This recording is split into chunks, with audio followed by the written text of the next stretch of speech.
Vous souhaitez faire financer votre bilan de compétences, mais vous ne savez pas comment faire? Alors cette vidéo est faite pour vous.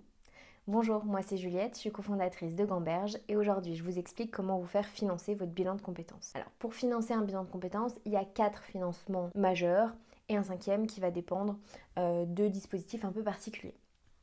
La première façon de se faire financer son bilan de compétences, c'est la plus courante, c'est d'utiliser votre CPF. Le CPF, c'est votre compte personnel de formation. C'est un compte sur lequel est crédité tous les ans de l'argent pour que vous puissiez vous former tout au long de votre vie professionnelle. Il est crédité de 500 € pour un temps plein tous les ans dans une limite de 5 000 €.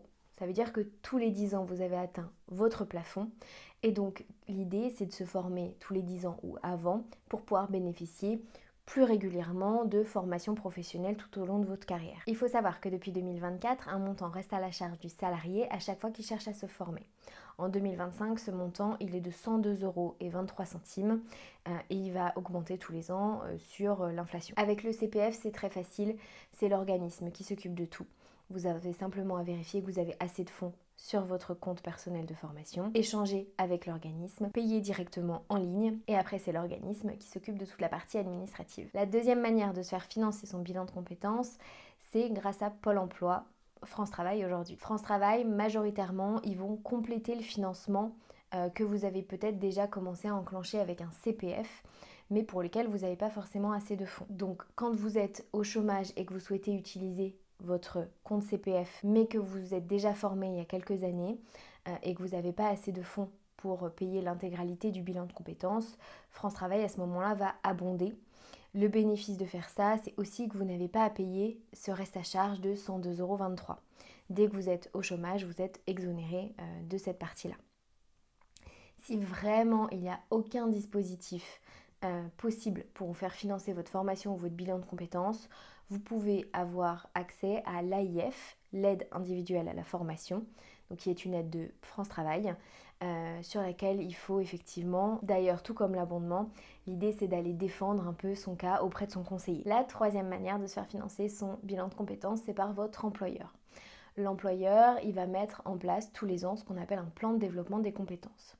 Dans ce plan de développement des compétences, vous avez la possibilité de demander des formations, mais aussi de demander des bilans de compétences. Ça se fait soit directement avec votre service RH, soit lors de vos entretiens professionnels. À ce moment-là, vous pouvez réaliser votre bilan de compétences sur vos heures de travail ou en dehors. Attention, c'est pas parce que votre employeur finance votre bilan de compétences qu'il a un droit de regard sur celui-ci.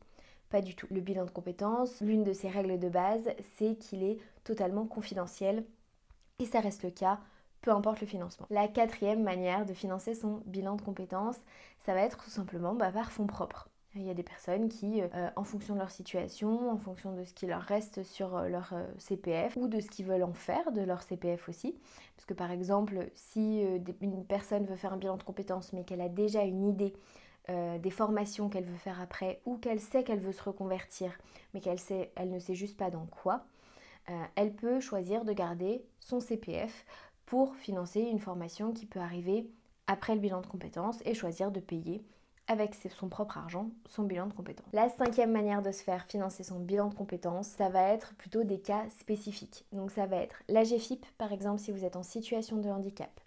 Ça peut être certains conseils régionaux, certaines collectivités locales qui vont mettre en place des fonds pour vous aider et pour financer vos bilans de compétences. Donc c'est bien important aussi quand vous lancez dans un bilan de compétences et que vous remarquez que vous êtes formé il n'y a pas longtemps et que votre compte CPF n'est pas plein, ou en tout cas qu'il ne va pas couvrir peut-être l'intégralité du coût du bilan de compétences, d'aller se renseigner si dans votre région ou dans votre département, il n'y a pas des choses qui peuvent être intéressantes à mettre en place pour soutenir ce bilan de compétences et prendre des bouts de financement ailleurs qu'uniquement sur votre CPF ou en fonds propres. C'était tout ce que je pouvais vous dire sur le financement du bilan de compétences. Je vous ai fait également une vidéo sur le coût du bilan de compétences pour que ça puisse vous donner un ordre d'idée et que vous puissiez le rapprocher par exemple d'un montant que vous avez sur votre CPF. Si vous avez toute question, s'il y a quelque chose qui n'est pas clair ou si vous avez envie d'une autre vidéo, n'hésitez pas à me laisser tout ça en commentaire, à liker la vidéo. Et puis moi je vous dis à la prochaine. Salut!